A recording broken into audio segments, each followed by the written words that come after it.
So many of you were with us last week and you saw, and if not, possibly you saw the replay. Last week, we started a map or an overview of the gate of trust because we're starting the text once again. I think this is going to be our fourth round. Thank God.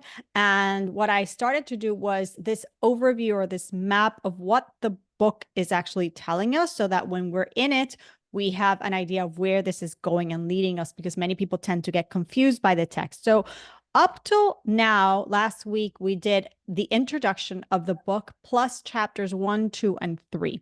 That's where we left off. We're going to now talk about chapter 4, 5, 6, and 7, God willing, and that gives us an entire overview of what is going on in the gate of trust exactly. What is the journey that he's taking us on? So last week, if you remember, chapter 3 is a pretty dense chapter, but we left off we were talking about effort, which is the fifth condition that is needed for trust to be trust. There are 5 conditions that Rabbeinu Bachya says are we need to have in mind for us to understand, okay, is this real trust? And we said that, Assis, you're amazing. We said that the first condition is knowing the 7 trustworthy qualities that we learned in the previous chapter, right? And that God only has those trustworthy qualities, and therefore understanding based on all that he is the cause of all causes and everything in my life. Number 2, that it has to be sincere. For my trust to be real trust, it has to be sincere. There also has to be exclusivity. I can't be trusting in God and in something else. Welcome, Bassi. There also has to be obedience. And finally, there has to be effort, meaning I have to put effort. So he goes into a whole explanation of effort, which we'll learn when we get deep into the chapter. And he talks about why effort, and we talk about the test of those people who put effort, and however they are very righteous and they would have passed all the tests of why we would need to put effort, which we said was really a test of integrity. And so he tried to answer the question for us of, why do the righteous people have to toil? And of course, the follow-up question is, why would the wicked prosper? So we talked about that. And then we finished the overview of the chapter, mentioning that also in this chapter, he's going to tell us, okay, now that I know I have to put in effort and I have to work, then how do I choose a means of a livelihood? How do I choose that area in life in which I have to toil, in which I have to put effort? And we said that he talks in the chapter about our makeup, our brain and our body, our physical makeup, how God made us, as well as our inclination, what we lean towards, like we're inclined to, that we like, and the level of tolerance. We have to have a certain level of tolerance for certain things, and that therein is kind of like the magic recipe for finding the means of a livelihood. Now we're going to go into chapter 4. So what is chapter 4 now going to tell us? So chapter 4 is going to be, okay, now that you know what trust looks like, how trust needs to be for it to be real trust. Now, how do you apply it in your life? And he's going to, like, in different, where does bitachon fall in different areas of my life? And the way he's going to divide it for us is he's going to give us 7 areas of our life and show us how bitachon applies in those areas. Okay. And the first area is what we call in class, and those of you who've been here doing all the other 3 journeys through the gate of trust know this by heart already, is what we call me, myself, and I, right? What, me, like my needs, my physical existence, my being here alive and healthy today, right? Me, myself, and I, how do I apply bitachon? And to summarize it, because again, we're going to learn it inside, we would say, look, the crux of it is, I am taken care of, right? I have to trust full on bitachon that everything is taken care of. However, I cannot be negligent and reckless. And he goes into a whole discussion about negligence and recklessness, and why is it that we cannot do that, and that we have to be exceedingly careful with our life. Because again, one would say, oh, if you're telling me that it's all bitachon when it comes to me, myself, and I, it's all trust, everything, my health, there's nothing that the doctor is really doing. He's just an agent. Really, Hashem is the doctor, right? And my being here, etc.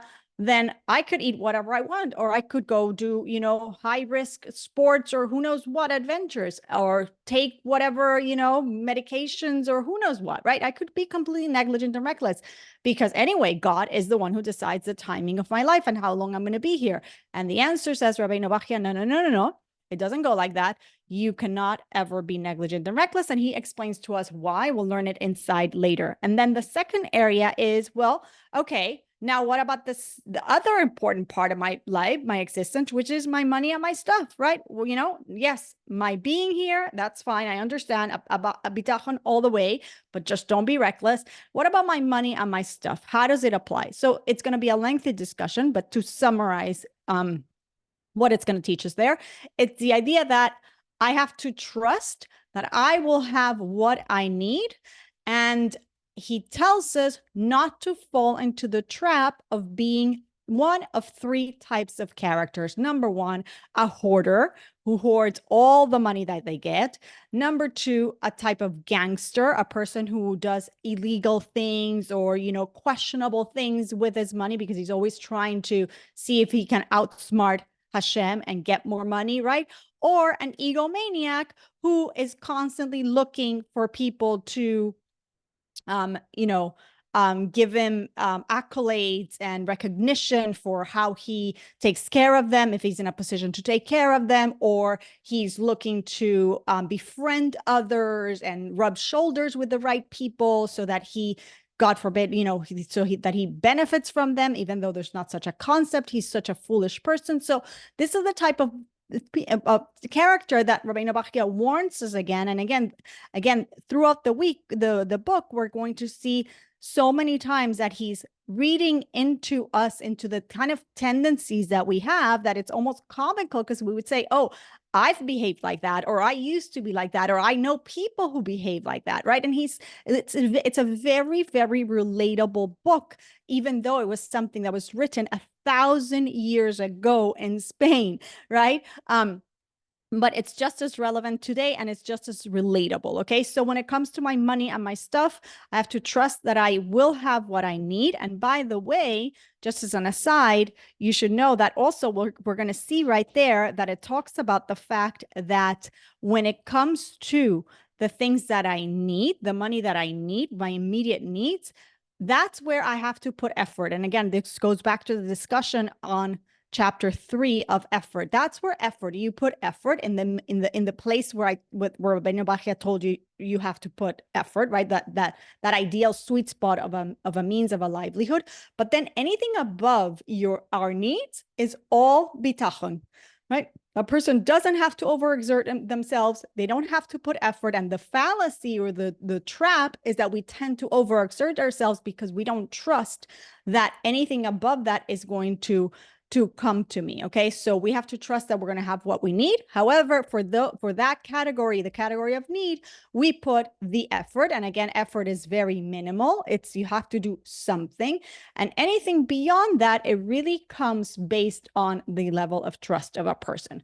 Now, number 3, a third area of our lives and how bitachon applies to it is my family, friends, and enemies. How do I apply bitachon to my interpersonal relationships when it comes to taking care of my family, when it comes to my friends, when it comes to people that, God forbid, are my enemies? So here he's going to give us 2 scenarios. He's going to give us a scenario of the person who doesn't have a circle of influence. They don't have, unfortunately, family, friends, or enemies. How does bitachon apply then? And what he does is he gives that person a meditation of how he needs to think about his present situation, and in which he makes the person appreciate the benefits of solitude, right? And that with that, he doesn't have the challenges that come with having to interact with other people. That comes with challenges, that comes with distraction from Torah learning and serving Hashem and lengthier prayer and all that. So there are benefits to that life. And the idea is for this individual to understand that if that's what they've been allotted, it's because that's what they need at the moment. And yet they need to see it with a positive outlook. Now, when it comes to the second scenario, what happens to the person who does have a circle of influence? He has been blessed with family, friends, and maybe not friends, right? But there are people in his life. Then how does he approach that? So number one, you have to be a mensch, which means that you have to be, according to the language of the Shar Bitachon, you have to be dedicated, you have to be loyal, you have to teach these individuals the right way to do things. You have to be a righteous individual as much as you can, and very much so, he emphasizes that you have to be altruistic and you have to be humble. Okay. And then he says, well, even if you have enemies, you have to recognize, based on bitachon, that they can never harm you on their own. And you have to learn that if somebody comes across your life that is not a positive, relationship or whatever, there must be a message that God is sending through that person, and you learn what the lesson is and the message is, and of course you move on. We talk about boundaries a lot when we learn that chapter, but the idea is, again, going back to causality, that God is the cause of all causes, right? Which is condition number one for bitachon to be real bitachon. We go back to that principle and understand, he reiterates it here in chapter 4, that nobody can harm you or hurt you unless God has willed it. So everybody is a puppet, is a messenger, right? So if a person, God forbid, has enemies in their lives, there must be a lesson to learn from that. And they have no independent power of their own. Okay, so then the fourth area, and this chapter can get, I'm glad that we're doing this overview, because this chapter can get a little bit confusing the way he slices it. And of course, we'll go through this again and again when we're in the chapter itself. But the fourth area, so first it was me, myself, and I. Then it was my money and my stuff. Then it was my family, friends, and enemies. Now he's going to talk about mitzvahs, but specifically mitzvahs that a person does by himself. So mitzvahs that I do alone. Okay, so how does bitachon apply in that area? So he talks about the fact that there are 3 steps in order for us to get to finish the mitzvah. Number one, you first have to choose to do the mitzvah. You have to make a decision. I am going to eat kosher, right? Then you have to plan. Well, how are you going to, how are you going to execute on that? Well, I'm going to go buy the kosher chicken or whatever it is. And then there's the completion of the process. How does so that applies to any mitzvah. It's a 3-pronged process. Okay. The decision, the planning, and the completion or the final execution, right? So when it comes to doing this, bitachon applies in the following way. I have to rely on Hashem for the completion. The third step, that's where bitachon comes in. When it comes to the choice and the planning, I have to go all in. I can't say, well, Hashem, I will eat kosher when you tell me to eat kosher. Well, excuse me, Hashem already told you to eat kosher, right? So when it comes to spiritual matters, this is how it is. There's always 3 steps, and anything that you're doing in life, there's 3 steps, he tells us. When it comes to spiritual matters, you have to know that bitachon applies only to the last step, the completion. There's no bitachon in the decision or the planning. That's all you have to do it. You can't rely on Hashem to do it. Now, when it comes to material things, not mitzvahs that you do, okay, but things that you do, like what restaurant I'm going to go to. Granted, the restaurant, both of them are kosher, so it's not a moral decision of whether I'm eating kosher or not kosher, right? Or what drugstore am I going to stop in, or what highway am I going to take, or anything like that, right? Or what career, what client am I going to call, what email am I going to send first? Any of these things, I'm going to call lawyer number 1 or lawyer number 2. Where does reliance apply? Where does bitachon apply? It applies in all 3 areas. It applies in the choosing, the planning, and the completion, which is sometimes a hard pill to swallow. But we have to understand that we're not really making any choices unless it's something of morality. There is no free choice. Of course, there's tons of free choice, right? Because there are tons of choices that I'm making that actually have a moral implication, like whether I'm going to be mean to my friend or my neighbor or my spouse, God forbid, or my children? Or am I going to scream at them when it's not appropriate because they're not in a high stakes, dangerous situation, et cetera, right? All of these choices I'm actually making. But when it comes to whether I bought this the white merchandise, the white fabric, or the black fabric, I have I think I have a choice. I think it's all my business savvy and my chokmah that I think my clients are going, if I buy more of the white, they're going to pay more for the white, or they're going to only want the white. There's no chokmah. There's no choice there. Okay. So in that regard, it's important to know that those are the 3 steps.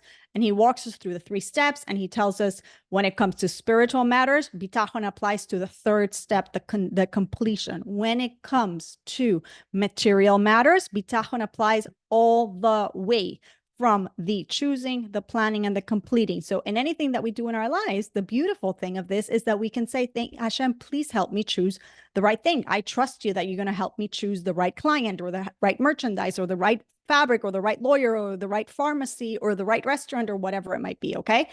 So that's when it comes to that's all falls under the explanation, under the heading of, how does it apply to mitzvahs that I do by myself? And he goes into this deviation of, material decisions and decisions that are of spiritual nature, or mitzvahs. Okay. Now he comes into a 5th area of our life, which is mitzvahs that I do with other people. As we know, there are many mitzvot that involve other human beings, right? Like charity, like an acts of kindness, etc. Right? So when it comes again to this, I have to choose, I have to plan, and I have to complete. Again, I rely on God only for the completion, right? It's in God's hands whether the tzedakah actually reach the person that I intended it to reach, right?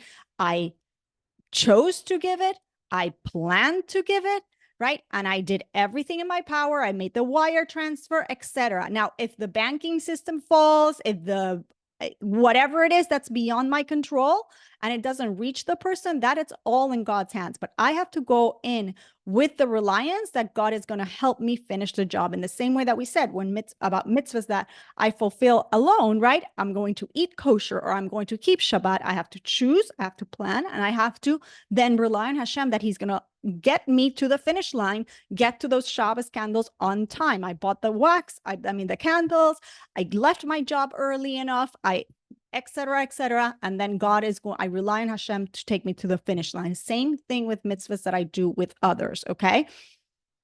He also talks about the fact that when I relate to others, when I do mitzvahs with others, the mindset or the approach is that I'm looking to relate to these people in a way that I'm humble, and I am grateful for God for allowing me to be in these relationships where I can help another person, whether it be through chesed, or whether it be through tzedakah, or whatever it might be. Okay. And also, just like I said and just like he mentioned when he talked about the fact that sometimes people do have relationships with a circle of influence and sometimes they don't.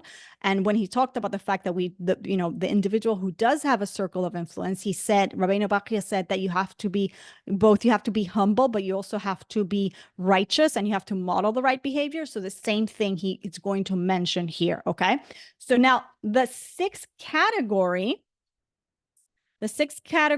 in which we're going to look to see, well, how does bitachon apply in that category, is going to be my reward in the world to come. Meaning, okay, fine. So I have a life here in this world, and I'm of service to Hashem, and I do what I need to do. There's obviously some reward that I'm going to get in the world to come. How does bitachon even apply in this area of life? And again, it's kind of like a hard unit, but we're just giving an overview. Believe me, all the things are going to get answered when we study it.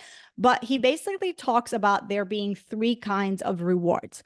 Number 1, there's going to be reward in this world alone. Okay. You do the mitzvahs, you what you need to do, and there's going to be reward here. Then there's going to be reward in the next world, in the world to come alone, okay? And then there's going to be both rewards in this world and in the world to come. And sometimes it's for the same action, okay? But he tells us something really important. He tells us there that the Torah does not really specify the reward in the world to come, and for various reasons. Okay. And he talks about a little bit about those reasons, but basically in a nutshell is the Torah doesn't really tell us what the reward is in the world to come. And we see that it does tell us what is the reward in this world. It's very clear that there's going to be, your land is going to be fruitful and you're going to prosper. And there's many rewards that are clearly stated in the Torah in this world. And he gives us the reasons why, which have to do in a nutshell with the fact that we can't comprehend what is a reward for our soul. We don't even have a grasp of what that is on spiritual matters. We don't really understand what the world to come is. But he slices it, that's a very summed up version. He goes into a little bit of a lengthy discussion. Okay. But the bottom line is, when it comes to bitachon, how do I apply it? Is I have to do the mitzvahs, right? I'm here in this world. I have to do what I need to do, not relying on the bundle of good deeds that I've accumulated themselves, right? Not becoming attached and an egomaniac for the brownie points that I've accumulated for quote unquote reward, but relying that God is going to reward me in ways that I can't even comprehend. So don't be accounting and making a whole calculation. Because I did this, I'm going to get this, and I'm going to be rewarded, and live your life kind of like, feeling like you have to accumulate this checklist of things because I trust that this checklist of things, this bundle of good deeds that I've accumulated, that's going to get me the reward. No, you have to go at it because you're serving Hashem and you're trusting that for sure there's going to be reward, but I don't even fathom what that is like. I understand that it's way beyond that checklist, right? And I rely that it's going to be repaid to me in great measure, even though I don't understand what it is. Therefore, I don't spend my time counting brownie points and doing quote unquote like spiritual accounting and relying on that. Okay. And then there's the seventh category, which seems kind of similar, but it's actually more like extra reward. Okay. He talks about this area of life that maybe somebody is eager to have extra reward in the world to come. And he says, well, it's not, maybe eager is not the word. It's basically, there are individuals, there are very pious individuals who we know get that extra reward. But a regular person like us, how does bitachon apply? We cannot live our life expecting, relying that that's going to be our lot, that we're going to get the extra reward of the people like Avraham Avinu, the people like Rabbi Akiva, people who lived a life of complete mesiras nefesh, complete self-sacrifice to the point of the ultimate self-sacrifice to give up their lives, right? That kind of reward is reserved for very, very special individuals who like I said, self-sacrifice for Hashem, but we're not at that level. Therefore, he warns us, don't be a fool and live your life with this reliance that you're going to get that. That is for other people, okay? You have a lot to work with, and Hashem is, again, dependable and reliable, and he's going to come through for you, but it's almost like, don't be so haughty to think that, oh, you're going to get that extra. You're going to get in full, in a, like he said in category number 6, you're going to get a lot, especially if you're not the type of person who is coming at this with the expectation and, God forbid, the reliance on the deeds itself that they're going to get you something. Okay. So that is chapter 4, which I would say is probably one of the most confusing chapters, and of the whole book. But we're going to cover it anyway, and we're going to learn from it anyway. And that brings us to chapter 5, which it gets a little bit more practical, even though chapter 4 was, 7 ways that we apply God, 7 areas, in our lives in which we apply bitachon. What chapter 5 is going to do is he's going to show it to us really, really vividly at work, so to speak. He's going to give us examples of when I'm in it, how does it work? What was my before and what was my after? How am I without bitachon and how am I with bitachon? And again, we go back to this idea that the whole book, the whole sefer is so relatable, because in these examples, we are for sure going to be seeing ourselves on some level, or characters, or that we know in life. So it is very, very, it's almost like it's very contemporary, even though it's not a contemporary book. It's a 1,000-year-old text, right? But the first, if you call it bitachon at work, right? The first area of bitachon at work is going to be the area of gratitude. He's going to show us so clearly what happens when I had bitachon, when I didn't have bitachon, I was completely ungrateful. And when I have bitachon, I am grateful. Then he tells us, okay, when you didn't have bitachon, you were really a very miserable person. And let me show you that when you have bitachon, you're a very happy person. And again, it goes through examples and it goes through verses in Torah to kind of explain this concept and this idea. But the whole idea of the chapter is that at the end of a chapter, you're going to start seeing the transformation, and the transformation that you're looking forward. So it's, if we go back to the introduction, which again, we did the summary of introduction last week, we're now understanding that he's really unpacking a lot of what he mentioned in the introduction. Okay. When he was talking about the benefits of bitachon, now we're going to see it really in practice. Okay. So before bitachon, I was an ungrateful person. Now I'm going to be a grateful person. I was a miserable person. Now I'm going to be a happy person. I was obsessed with work. Now I'm going to be a lot more chilled about work, right? And again, it goes back to the effort piece. A lot of these pieces all tied together, and they flow very, very well together. Okay. I was also, God forbid, before bitachon, stingy. And now with bitachon, I'm going to be a generous person. Again, it goes back to what we were saying before about my money and my stuff, and how bitachon applies to money. And he's going to go into a lengthy discussion of how to be when you have money, how to be when you don't have money. Well, again, in this chapter, he's going to show us again how without bitachon, a person tends to be a very stingy person, and with bitachon, he's actually a very generous and giving person. Without bitachon, he could be a corrupt individual. With bitachon, he could be an ethical, a very straight individual. And again, it makes perfect sense, even not having studied the text, right? Because if a person relies on Hashem, he's going to be a person who is completely calm and grateful for what he has. He's going to be content, and he's not going to be a basket case about work, right? And of course, he's not going to be a person who does anything unethical related to making a living or anything else, right? Because he trusts that whatever he has is good and it's going to come to him, and there's none of that anxiety, right? And of course, it's very obvious that he's going to be generous, because he understands that God is the source of all money, capital S, and he doesn't need to hold on tight to it. Okay. The other thing is that he's going to be very, before bitachon, he's going to be, I hate to use the word hated, but I have here in my summary notes on the book, I have the word hated. It could be hated or it could be despised.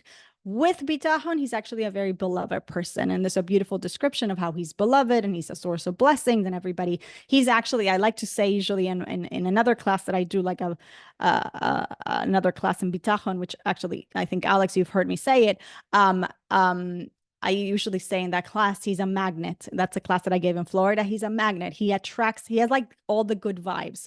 Why? Because if you think about it, a person with bitachon is not jealous of anybody else. And it talks about it in the book, right? He's not looking to get anything from you. He's completely authentic. And when a person is actually completely authentic and actually cares genuinely about the people around them, people feel that energy and they're very much attracted to him. He's literally a magnet. Okay. So he's very, very beloved, he or she. And then the last one is that this person without bitachon is a very dissatisfied person. You know, those people that there's never enough, nothing is good enough. Like they're just very dissatisfied with life. And a person with bitachon is very satisfied. It's very, very content, very, very satisfied. And again, when we learn this chapter, it kind of puts a smile on our face, because number one, we see what we're aiming for. And number two, it's really refreshing to see that we know people who emulate this beautiful quality of bitachon in different areas. And we can see how we can improve ourselves and become more like these people. And there's an element of humility. There's an element of, like, again, like they're very beloved, right? They're very authentic. And it's really refreshing to see, and it really gives us a really nice way of us to see how we don't want to be, what we want to correct, and how we want to be, and that bitachon is going to be the key that's going to unlock working on any other character trait. I would say most character traits, right? With bitachon, you actually are going to unlock the key to, working on arrogance and working on stinginess, working on unhappiness, discontent, all of these things, jealousy, like all of them. And he goes over these things in the book, which is really fascinating. And we don't tend to think about this because we tend to think about bitachon as something that is relevant to, well, am I going to get my parnasa? Am I going to get my livelihood? Or, well, am I going to get, the health that I want, right? But there's so much about it that has to do with our own development and refinement as human beings, as well as the way we relate with other human beings in our life. Okay, so it's such a practical book. Then chapter 6 is going to be a really, really fun chapter about what I like to call debunking the show me the money mentality. Basically, what is the show me the money mentality? The show me the money mentality is, you know what, God, I get it. You can do anything. That's fine. You're reliable. Great. But you know what? Show me the money first. And then I'll take care of Shabbat and going to pray with a minyan and, dressing more appropriately and refining my speech and, and the kosher stuff. Like it's a bit much. If you take care of me and you make sure that I got all my bills paid and all the money that I need to raise my children, then we can start talking about what you want me to fulfill in this world. And of course, it doesn't work that way. And it's almost comical. But the truth is that we also know this mentality. Either we have it or we've seen it, or we have a little bit of it at some time in our life. We've had it, or we're leaning towards it in some, at some point in our life. So again, there's a lot of self-awareness that comes to the book because it's really real.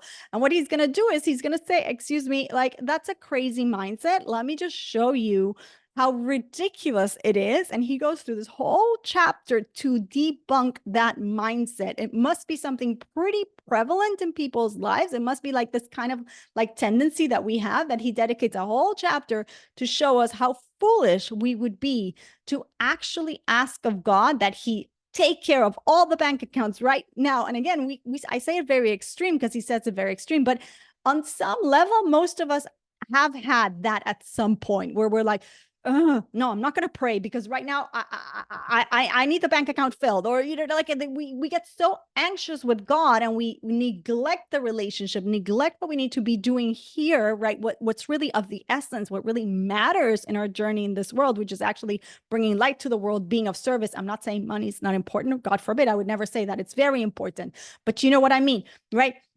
Meaning you like, hello, Hashem is going to take care of it. Go do what you need to do, because you doing more, like you learned already in a few chapters back, is not going to increase the balance in the bank account. So do what you need to do. Trust in Hashem that he's going to do what he has promised to do. And then you're in a great partnership. However, sometimes we don't do that. So what he's going to do is he's going to debunk it, like I said. So what does he tell us? He says, you know what? Number one, you wouldn't ask your boss for advance pay. Right? You would never do that. How could you ask God? It doesn't make any sense. Number two, the amount that you're asking God for is actually ridiculous, because you don't know how long you're going to be here. So here you are worried about how you're going to pay for the seminary in a year, and how you got to marry off your kids, and then you're going to got to help your future son-in-law, and you're gonna you want Hashem to give you everything in advance. You could be gone in half a second. Like, you don't know what is, like, it's zillions of dollars that you're asking for, or what is it that you're asking for, right? So it's a very interesting concept, right? How do I have the chutzpah to demand of God now everything that I'm going to need for the rest of my life and my children's lives, when I don't even know how long am I going to live? Because that is not determined by me. That is in the hands of God. So how could I have even the arrogance to have that mindset and that perspective? I'm not going to take care of you, God. You give me the money first. right? And then I'll take care of you. Well, excuse me, in whose hands are you? You might not be here tomorrow. So what are you asking for? Okay. Number 3, he's going to say, you're asking collateral from God, right? Give it to me now, right? Because I don't trust that you're going to give it to me in 5 years when I need to marry off my daughter, or in 2 years when I have to pay for this, or in a month when I need to pay for this, or even tomorrow. I don't trust that you're going to give it to me. Therefore, I cannot be of your service. I can't do the mitzvahs that I need to do, right? Give it to me now. It's collateral, right? And then I'll take care of it. Excuse me, how could you demand collateral from God to whom we are already indebted, right? We already have such a huge debt to Hashem, who's sustaining us every millisecond, right? Who's giving us everything that we have. We don't even understand the kindness, the overflowing chesed, right? If we go back to the beginning, when we talked about the 7 qualities of God, right? What was the last quality, the 7th quality? He's extremely generous to the deserving and the undeserving, right? That's one of the 7 qualities that makes him absolutely reliable and dependable. He doesn't stop giving. So how can you ask collaterals if you're already indebted, right? You wouldn't ask collateral from somebody that you owe money to. You ask collateral from a friend, a person that you're going to lend them money, but you don't trust, right? But if you owe that friend money, what chutzpah, what right do you have to ask them to give you collateral in advance? Okay, so that's one. Then the other one, and I think that's the 4th one, will be, the 4th one has to do with kind of like credit score, and that's the acronym, and that's how I remember it. And the thinking here is like this: does God actually pose a credit risk to a human being? Like, when you serve Hashem, are you actually at risk of not getting what are you at risk of? Right? You're not at risk of anything. So again, the same idea. How dare you say, show me the money, right? In the same way that you would take collateral from another human being, or because you don't trust them, or because they have a track record not to fulfill their obligations, their loans. But has God not always fulfilled everything? He is sustaining you this very second, and yet you dare to say, no, I need this amount of money for the rest of my life, but I needed to be giving in advance, right? So it's kind of foolish, right? There's no credit score involved here. And if anything, it's a perfect credit score. So what are we talking about? Okay. And then the next one is kind of like, look, this is a faulty logic that you're having, because really, do you really actually believe that having all this wealth that you're saying you need for you and all the people, your children, till the end of your life, having it in advance, is this really going to be a guarantee for your peace of mind?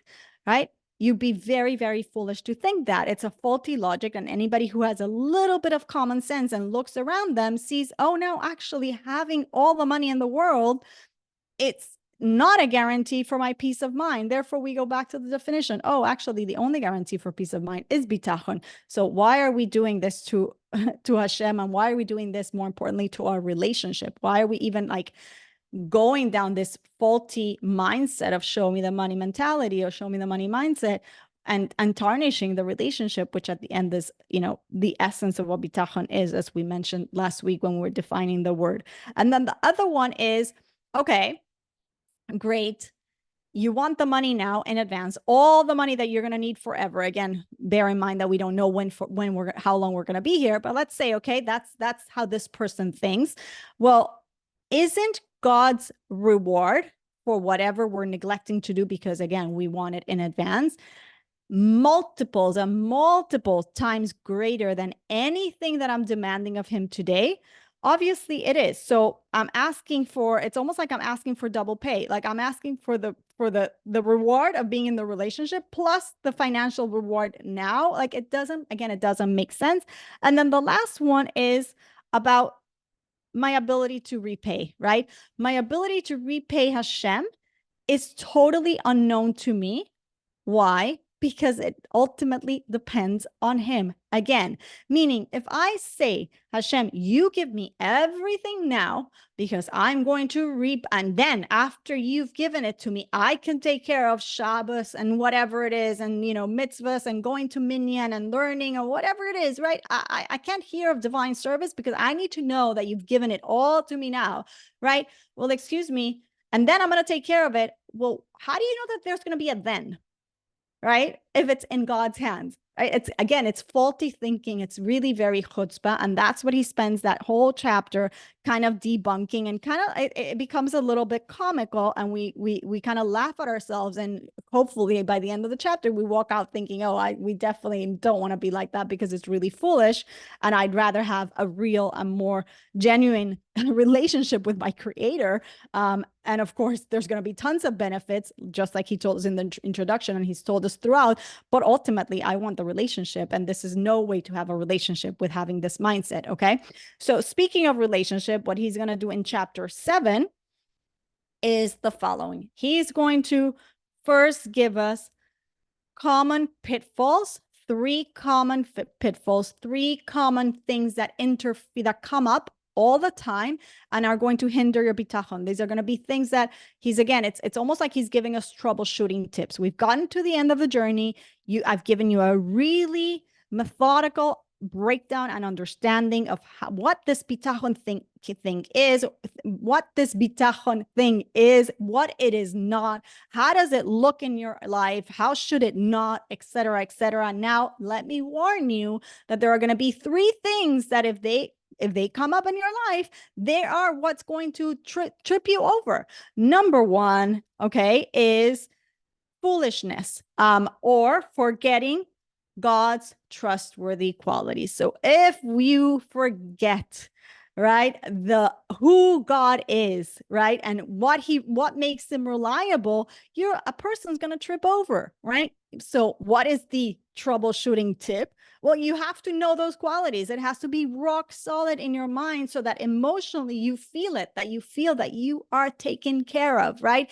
Because he is attentive, because he's strong, because he's wise, because he's loving, because he's close, because he's responsible for me, and because he's extremely generous to the deserving and undeserving. All of these things, therefore, I have to feel like, therefore, I am in the best hands. Okay, so that's impediment number one. Number two is ignorance. Ignorance in what? Ignorance in Torah, because the Torah tells us to have trust in God, because the Torah shows us that God is reliable, because the Torah teaches us what to do, right? And because, again, one of the conditions for bitachon to be bitachon, and this is going to be the troubleshooting tip, was obedience. So just going to that place and saying, you know what, I have to learn Torah. I can't be ignorant about what the Torah, the blueprint of my life, is telling me, because knowing what that blueprint is, it's going to strengthen my bitachon. Okay, so that's one of the things that's going to trip me over if I choose to remain ignorant about what this beautiful blueprint for my life is. Okay, so the troubleshooting tip is to learn Torah, because it's going to teach me what to do. It's going to teach me who God is, right?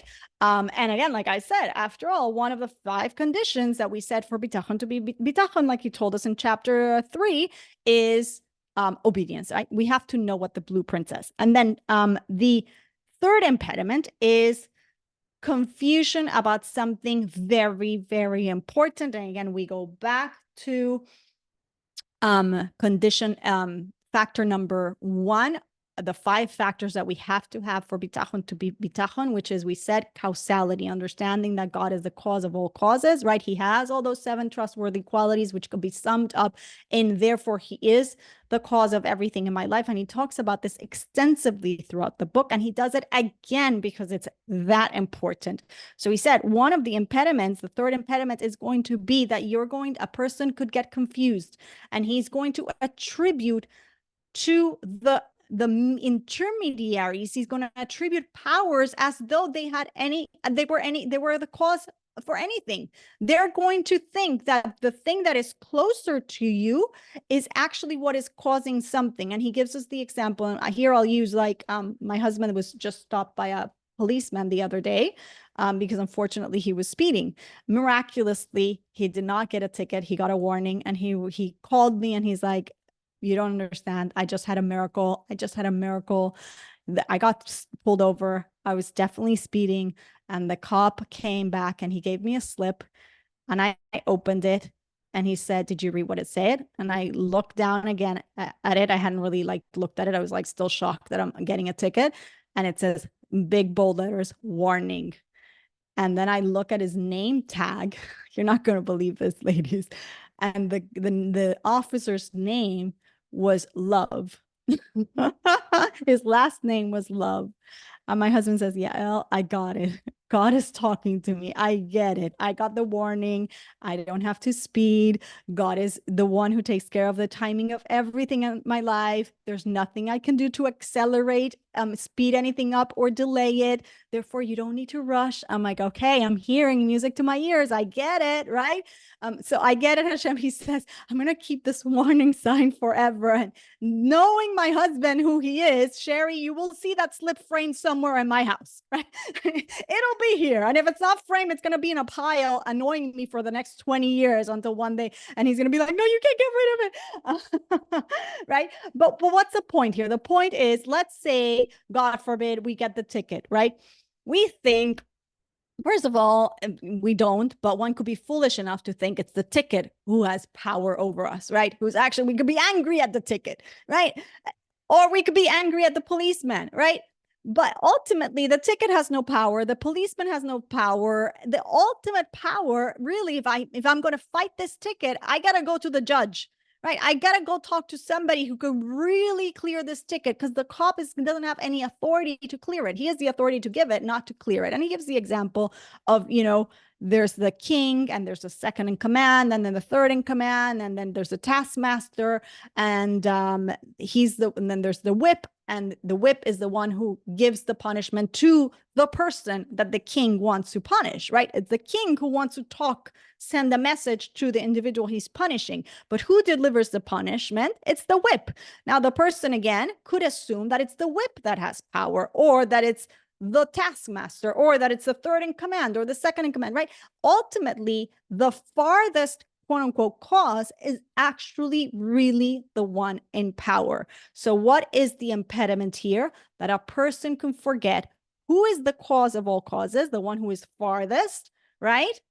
And think that the intermediate causes are the ones who have power over me, when they actually can do nothing on their own, right? So the third impediment is confusion about the way causality actually works, and attributing credit or power to the immediate and apparent causes, which actually are not causes at all. They have no power over you whatsoever. Then after that, in the same chapter, he takes us through the 10 levels of trust. And again, we can see ourselves, we can identify ourselves in this narrative in some of the levels. Like the other day, I was having a conversation with a friend, and I told her, this is level 6 trust as per the gate of trust. And we were having that beautiful conversation. Okay. So what are the 6 levels? Number 1, it's the level of the child who is born, and this newborn baby. What does he trust in? He trusts in his mother's milk, right? That's all he knows, right? He trusts in his mother's milk. Then when he gets a little bit more sophisticated, he trusts in his mother. He understands that there's a mother that is the source of his livelihood. Then he gets a little bit older and a little bit more sophisticated, and he trusts in his father, because he sees that his mother depends on his father. Then he gets a little bit more, quote unquote, sophisticated, and he starts trusting in himself and his capabilities. Like, I can do this. I can trust myself, right? It's my strength. Then he grows up a little bit older, and he starts trusting in his paycheck, right? In his boss, in his means of a living, in the stock market, all these things that are external to him. Then he matures, he goes up one rank, and he trusts in God, but only for things that I can't control. That's what I was talking about with my friend. She's like, when it came to my husband's, God forbid, illness, it was so much easier. And I was explaining to her that's very, very common for many of us. And I remember years ago, we had this conversation. I think Sherry was with your sister. She gave us this example. She's like, when it comes to things that I can't control, this is all very good. I completely am in, like, I'm in the bitachon zone.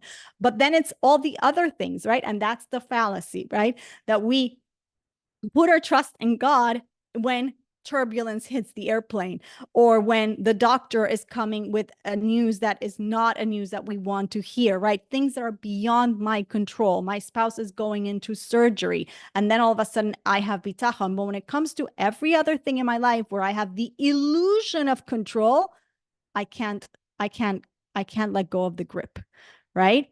And in fact, the whole exercise is we have to let go of the grip of everything because we have to go all in on reliance. And of course, we've had up till this point in the book an understanding of where effort comes in, et cetera, et cetera. So again, know that, again, it's a journey. When we get to this point, it becomes very, very clear. Okay, so that's level 6. When things are beyond what I can control, then bitachon applies in my life. That's what I trust in God only for those things. For everything else, I'm completely self-reliant. Level number 7, a little bit more sophisticated than that, is I trust in God even for things that I can control, right? Even for the little things, for my clients, for my parnasa, for my paycheck, for my tuition, for my child's education, for my, right? I trust in Hashem. I'm all in. I'm all reliance. Both for both things, for the big stuff, quote unquote, big stuff, and for the quote unquote little stuff that I think is little, right? For all of it, I trust. Now, more sophisticated than this is not only do I trust in God for the things that I can actually do, so to speak, right? In addition to the things that I can't handle it. Like I'm not the surgeon. I don't know how to do the surgery. I don't know how to help my spouse or help my friend, right? But it's beyond that. It's that I trust that everything that God does is for the good. Whatever is happening in my life is for the good. It's already a very, very high level. And that's what in class, usually we talk about Rabbi Akiva here on this level, because that's the level of Rabbi Akiva. A little bit more sophisticated than that, higher level of trust is level number 9. This is complete equanimity. This is when we get to that level that, again, there's no emotional kind of breakdown in the emotions. We are completely in complete sense of equanimity. Why? Because I trust that everything that God does is good. Not that it's going to be for the good. Therefore, I'm a little bit inconvenienced now, but because I know it's going to be for the good, right? I go back to equilibrium. No. This is full on equanimity, full on equilibrium. Everything that God does is good. This is Rabbi Nachum Ish Gamzu level. And we usually talk about him and the example and the difference between both and when we learn the text inside. So this is level 9. And then level 10 is the ideal, which is this is not even about what I'm going to get out of this. This is not even about the benefit of feeling equanimity. This is not even about the benefit of the peace of mind. This is I trust in you because I want you. Because I want you, Hashem. Because I want to be cemented to you. We go back to how we started this map of Tanya, this map of Gate of Trust last week, right? Because trust is at the essence of a healthy, functioning relationship. Therefore, the word tach is in the word bitachon, tach being cemented. Why? Because it's a cementing of the one who trusts in the one who's trusting. That's why I trust, because I just want you. I've gotten to a point in this journey that I just want the relationship. I'm completely reliant in only you, not because of anything I'm getting out of it. And I definitely, after I went through this journey, I know I get a lot out of it, but it's much, much higher. I just want you. And this is the ideal way for me to just be with you. And that's all that matters at that point to that individual. So that is our map of Shar Bitachon, ladies. And so God willing, if you have not purchased the book, which I know many of you have, because many of you already, your book is probably looking a lot like mine, which is not even white anymore. It's gray because we've used it so much. So next week, we're going to actually dive into the text and really, really get into the study of it yet again. But I hope that at least the map, even though it took us 2 classes, a 2-part series of understanding what does the text look like, at least it gives us, for lack of a better word, a map, right? Kind of like guide us through what's going to be and makes it a little bit more clear on, what is the journey that we're going to be embarking on. Okay, I'm glad you liked it. I never knew that if it is helpful. So I'm glad that you find it helpful. I think it is, because I feel like sometimes we get stuck in the nitty-gritty of the example and we kind of lose sight of what's the bigger picture that's happening. Why is he taking us to this example? So it's good to have the overview. So, okay, we know it's a very logical journey. If there's anything that I want you to know is it's a super logical book. It's very methodical. There's a reason why everything is being structured the way it is. And I think that's, it's going to help us learn it. All right, ladies, we're good. Any stories, any questions, any comments? Well, I'm glad it worked out. I'm glad it worked out, Basi. I'm glad it worked out for you on a Tuesday, even though we usually don't do this class on Tuesday. Please come on Thursdays on our regular time. And I'm glad to see Lorraine. Excellent. Okay, everybody, have a good shop of town, and I'll see you next week. I'll be back on our regular time on Thursdays, okay? Thank you so much. And enjoy. I will report back. Okay.